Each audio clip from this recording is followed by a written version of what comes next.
And so, after these things, David consulted the Lord, saying, Shall I ascend to one of the cities of Judah?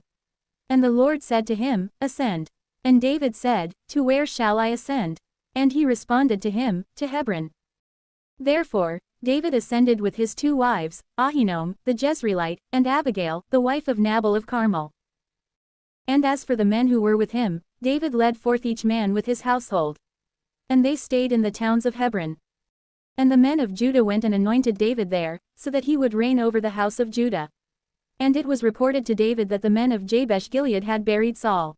Therefore, David sent messengers to the men of Jabesh-Gilead, and he said to them, Blessed are you to the Lord, who has accomplished this mercy with your lord Saul, so that you would bury him.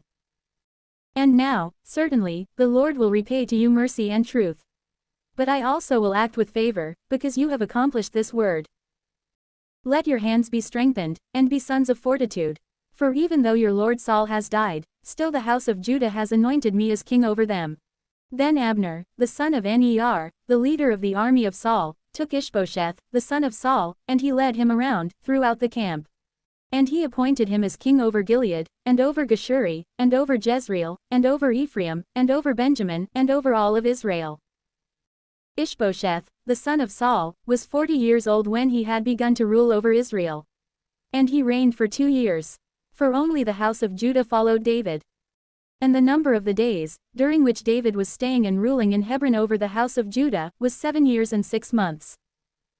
And Abner, the son of Ner, and the youths of Ishbosheth, the son of Saul, went out from the camp to Gibeon. Therefore, Joab, the son of Zeruiah, and the youths of David, went out and met them beside the pool of Gibeon. And when they had convened together, they sat down opposite one another, these on one side of the pool, and those on the other side. And Abner said to Joab, Let the youths rise up and play before us.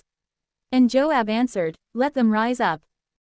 Therefore, they rose up and crossed over, 12 in number of Benjamin, from the side of Ishbosheth, the son of Saul, and 12 of the youths of David. And each one, taking hold of his peer by the head, fixed a sword into the side of his adversary, and they fell down together. And the name of that place was called, the Field of the Valiant in Gibeon. And a very harsh war rose up on that day. And Abner, with the men of Israel, was put to flight by the youths of David. Now the 3 sons of Zeruiah were in that place, Joab, and Abishai, and Asahel. And Asahel was a very swift runner, like one of the deer that lives in the forest. And Asahel pursued Abner, and he did not turn aside to the right, nor to the left, to cease in the pursuit of Abner. And so, Abner looked behind his back, and he said, Are you not Asahel? And he responded, I am. And Abner said to him, Go to the right, or to the left, and apprehend one of the youths, and take his spoils for yourself. But Asahel was not willing to cease from pursuing him closely. And again, Abner said to Asahel, Withdraw, and do not choose to follow me. Otherwise, I will be compelled to stab you to the ground, and I will not be able to lift up my face before your brother, Joab. But he disdained to heed him, and he was not willing to turn aside.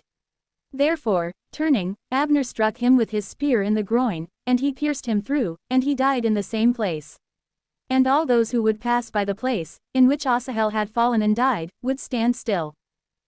Now while Joab and Abishai were pursuing Abner as he fled, the sun set.